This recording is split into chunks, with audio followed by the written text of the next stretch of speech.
আউযু বিল্লাহি মিনাশ শাইতানির রাজিম বিসমিল্লাহির রহমানির রহিম। সম্মানিত ভাই বোনেরা, দূরে এবং কাছে, দেশ এবং প্রবাসে, পৃথিবীর যে যেখান থেকে এই মুহূর্তে আপনারা আমাকে শুনছেন এবং দেখছেন, আপনাদের প্রত্যেককে প্রীতি, শুভেচ্ছা ও সালাম। আসসালামু আলাইকুম ওয়া রাহমাতুল্লাহি ওয়া বারাকাতুহু। সম্মানিত ভাই বোনেরা, আমার এই ইউটিউব চ্যানেলে প্রায় 1 লক্ষের মতো আপনারা সাবস্ক্রাইবার যারা রয়েছেন, আমি আপনাদের অনেকের কাছ থেকে একটি প্রশ্ন এবং টেলিফোনে একটি বিষয় খুব বেশি পেয়েছি। সেটা হলো এই যে, হুজুর, আমরা যদি কঠিন বিপদে যখন পড়ি, যেই বিপদে পিঠ দেয়ালে ঠেকে যায়, আমাদের আসলে কি করণীয়? সম্মানিত ভাই বোনেরা, আমি আসলে এই ইউটিউব চ্যানেলে সাধারণত স্বপ্নের ব্যাখ্যা দিয়ে থাকি, কিন্তু এই প্রশ্নটি এত বেশি এসেছে যে আমি আপনাদের জন্য, আপনাদের সুবিধার জন্য এই ভিডিওটি আমি আপলোড দিলাম। তো খুবই মূল্যবান হতে চলেছে ভিডিওটি। আলহামদুলিল্লাহ, মনোযোগ দিয়ে আপনারা শুনবেন যে কঠিন বিপদে যখন আমরা পড়ে যাব, সেই মুহূর্তে আমাদের কি করণীয়, আমরা কি করে ইনস্ট্যান্ট আল্লাহর সাহায্যটা আমরা পাবো, আল্লাহর দয়াটা পাবো, আল্লাহ পাক আমাদের এই বিপদ থেকে উদ্ধার করবেন কি কর্ম করলে। হ্যাঁ, নিশ্চয়ই সেই ইবাদতটি, সেই কর্মটি, সেই আমলটি রয়েছে। শুরুতেই বলে রাখি, যারা আমাদের এই চ্যানেলটি এখনো সাবস্ক্রাইব করেননি, তারা আমাদের এই চ্যানেলটি এখনই সাবস্ক্রাইব করে ফেলুন।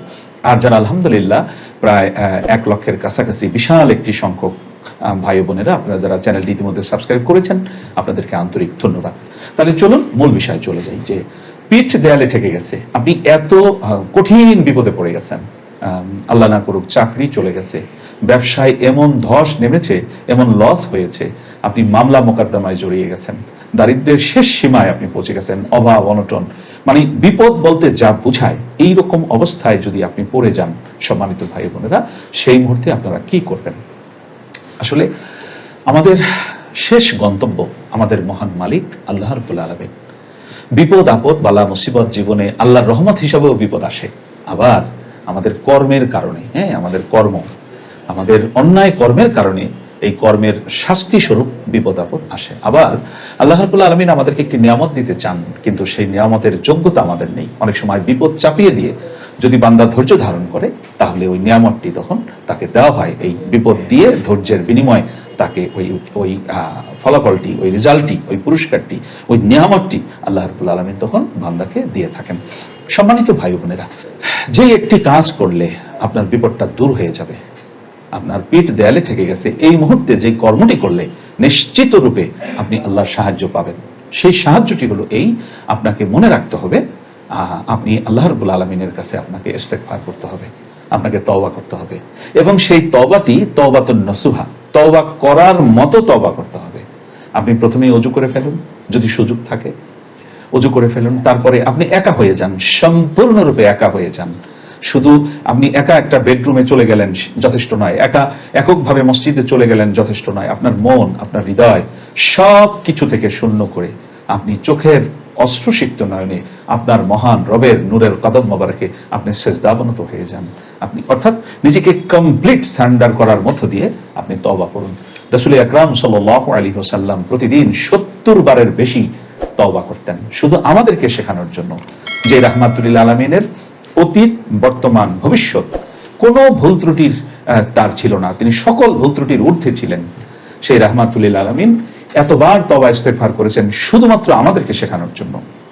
আল্লাহ পাক কোরআনে বলেছেন যে তোমাদের আল্লাহ এমন এত মহান যে কোনো বান্দা যদি তার কাছে তওবা করে, গুনাহ মাফ চায়, ইস্তেগফার করে, কমপ্লিট সারেন্ডার করে সে যদি মহান রবের দরবারে ফিরে আসে, তাহলে ওই অবস্থায় আল্লাহ তার বান্দাকে শাস্তি দেন না।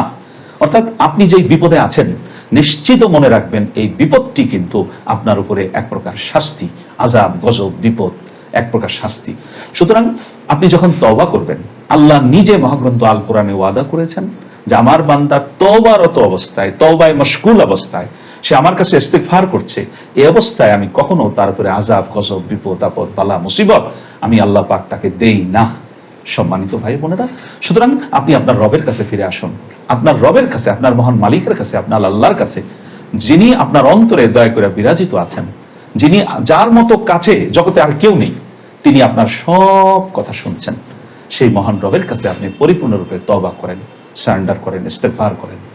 সম্মানিত ভাই বোনেরা, এই একটি কাজ যদি করতে পারেন, তাহলে আল্লাহর রহমতে বিপদ যত বড় হোক, পাহাড় সমান বিপদও যদি হয়, আল্লাহর রহমতে আমি আপনাদেরকে কথা দিচ্ছি, আপনার বিপদ দূর হয়ে যাবে। হযরত ইউনূস আলাইহিস সালামের জাতি যারা আল্লাহর গজব দেখে নবীকে খুঁজতেছিল, নবীকে পায় নাই, না পেয়ে তারা কি করেছে? তারা আল্লাহর কাছে তওবা করেছে, ইস্তেগফার করেছে। একটা অবিশ্বাসী কাফের সম্প্রদায়, সেই তারা যখন নাকি তওবা করলো নবীকে না পেয়ে, আল্লাহর কাছে সারেন্ডার করলো যে রব, আমরা তোমার নবীর কথা না শুনে ভুল করেছি, হে আমার আল্লাহ আমাদেরকে মাফ করে দাও। আল্লাহ রাব্বুল আলামিন সাথে সাথে সেই নিনুয়ের আকাশ থেকে সেই আযাব গজব সরিয়ে তাদেরকে ক্ষমা করে দিয়েছিলেন। সম্মানিত ভাই বোনেরা, বিষয়টি অত্যন্ত গুরুত্বপূর্ণ। আমরা এই তওবার মধ্য দিয়ে মহা বিপদ থেকে আমরা আল্লাহর সাহায্য লাভ করতে পারি। প্রিয় ভাইরা, তারপরও যদি আপনারা বিষয়টি বিস্তারিত না বুঝেন যে আসলে কিভাবে আমি তওবাটা করব, কিভাবে আল্লাহর কাছে ক্ষমা চাইব, আল্লাহর রহমতে আমাদের এখানে রুকিয়া সেন্টার রয়েছে। ঢাকা শান্তিনগরে আমাদের রুকিয়া সেন্টার রয়েছে, ঢাকা হাসনাবাদ কেরানীগঞ্জে আমাদের রুকিয়া সেন্টার রয়েছে। আলহামদুলিল্লাহ, আপনারা আমাদের সাথে যোগাযোগ করবেন, আমরা আপনাদেরকে পরামর্শ দিব কিভাবে আপনারা আল্লাহর সাহায্য পাবেন।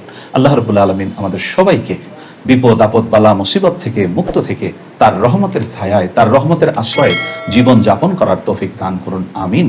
হাজা মা ইনদি ওয়াল ইলমু মিনাল্লাহ আলাইহি তাওয়াক্কালতু ওয়া ইলাইহি উনীব। আসসালামু আলাইকুম ওয়া রাহমাতুল্লাহি ওয়া বারাকাতুহু।